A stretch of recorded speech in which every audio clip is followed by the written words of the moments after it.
Good morning. Today I'm going to talk about the New York Knicks and the situation that they're in terms of the playoffs, right?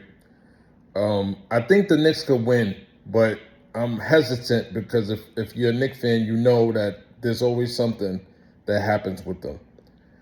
But there's always something that happens with a team until that team finally gets it together. I think it was Boston no, not Boston, that's the wrong. Denver, when they won the championship, I think 3 years ago. They hadn't won it in a long time until they finally won it, right? And I think it was another team before that. I can't remember. So this could be the next time, right? Now I'm gonna just say this. I think the Knicks have a good core. They have like a good group of people on the team. Everybody plays their position, and I think that's what's really good about it. They got Brunson plays the point guard, kind of. He's a point guard, but he shoots a lot. Then you got Bridges, who, yeah, he had a bad couple of games lately, but he's actually a good player. I think he like a DeMar DeRozan, Lamar DeRozan, what's his name? He can get a shot whenever he wants to get a shot. He could ball whenever he wants to. If you ever seen him if you ever watch him on Brooklyn Nets, like he was getting his shots, he was balling, even on the Phoenix Suns. And the thing is, I think it's Mike Brown's system that has him not really playing well.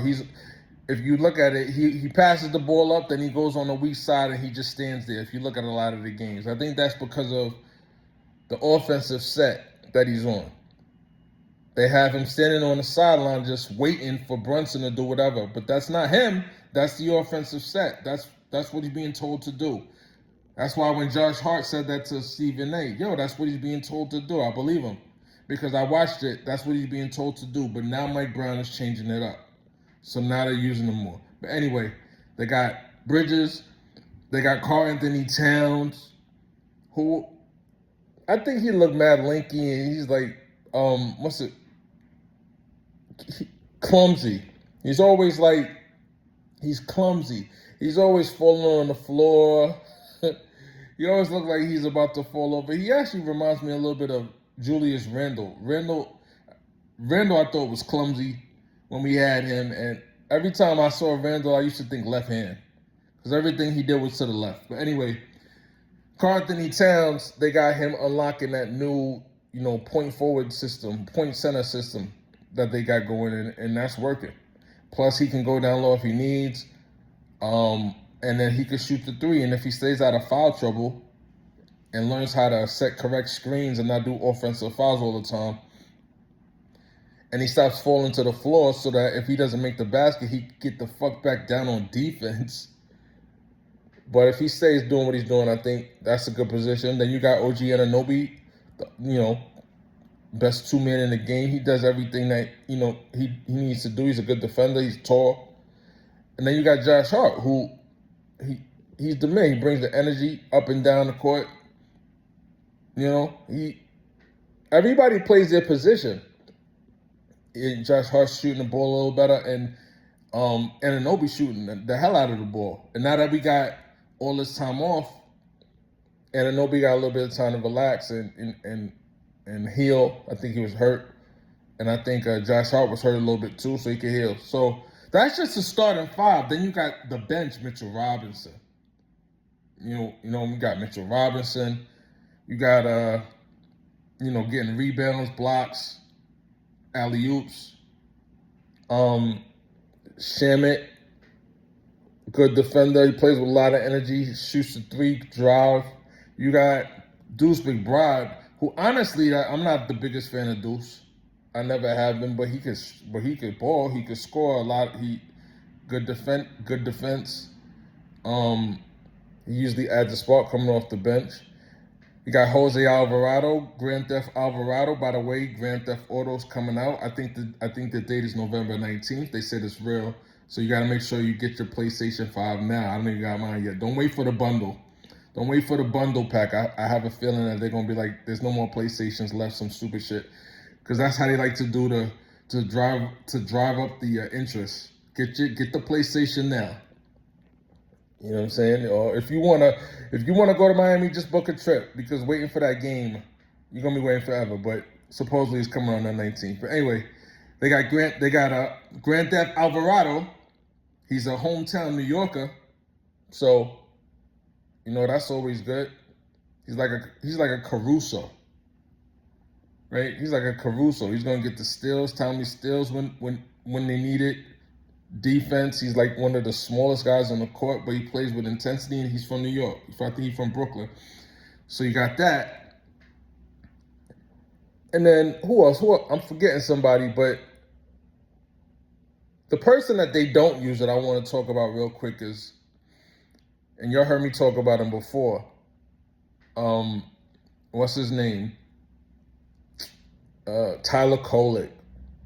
Tyler Kolek. Come on, man. Tyler Kolek, see, and you're all gonna be like, yo, who the fuck is Tyler Kolek? Listen, he's the best pass first guard that we have on the team. He runs the offense. Like y'all forgot how important passing is. Everybody want to see 3-point shots and all that. Passing still matters. He's like the John Stockton of the New York Knicks. Now, he's not as good as John Stockton, but I'm just saying he passes the ball, and I think that's an avenue that the Knicks can unlock, is to go through, Tyler Kolek and have Brunson on the side. Right now, Brunson don't have to be ball dominant. They got Cat bringing it up, doing the point center thing, so he could play off the ball. But if I think it's going to be Detroit. If Detroit figures that out, then all they have to do to switch it up, bring Tyler Kolek. Nobody's going to be ready for that. And Tyler Kolek can handle the ball while Brunson plays off. By the way, they've already done this. I don't know why this is a surprise. All you got to do is go back to the Emirates Cup. That Emirates Cup that the Knicks won in the middle of the season that everyone says doesn't matter, which I think is stupid. It does matter because it showed how the Knicks will behave in pressure situations. Who's going to step up? And guess who stepped up in that game? Tyler Kolek. The Knicks were down to San Antonio, and it was Tyler Kolek who brought them back. And Tyler Kolek was playing with Jalen Brunson, and you can see how Brunson was playing off the ball, and Kolek was running the offense. It worked. They need to do that again. And I know I'm missing some. So Tyler Kolek, who's not even being used, but they got that if they need to go to that. Even look at some of the garbage time minutes that he was playing. He was balling. Even the commentator even said he was balling in one of those games. But anyway, and I forgot somebody, but they got a good team. They got a good squad. I think they got a chance. And yeah, they were playing well. They was playing, setting records. But I'm not even worried about them. I'm just worried about the next.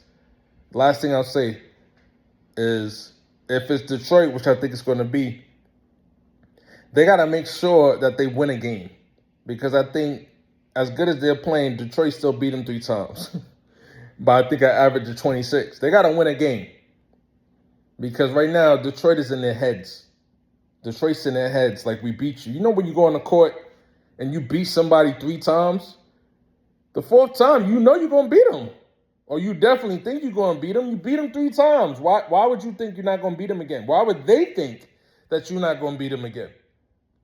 Like, I think Detroit looks down on the Knicks. The Knicks look up to Detroit until they switch that. It got to be game 1. Game 1, because right now it's mental. Game 1, win that first game, and then everything can be even.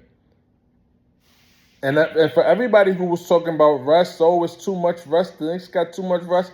Wasn't nobody saying shit about OKC. OKC got a lot of rest too, right? The Knicks, I think the last time the Knicks played, today is Saturday. I think the last time they played was like Monday. Maybe Monday or Sunday, I think. So they had a lot of rest, and everybody's like, oh, the Knicks they have too much rest. It's going to be rest versus rust. They have too much rest. They're not going to be hot anymore. They're not going to be playing well anymore. Well, OKC, the last time they played was on Monday. And they're going to play a week later, and I ain't hear one person say shit about OKC having too much rest. So don't worry about the rest. They're good. But anyway, I think it's going to be a good series. We got to take it series by series, and I think I don't see them losing. It depends on what happened in game 1, but I don't see them losing to Detroit based on what Detroit's doing in these playoffs. I'm not impressed by them. So I don't know. We'll see. We'll see how it goes. Hopefully the Knicks could pull it off.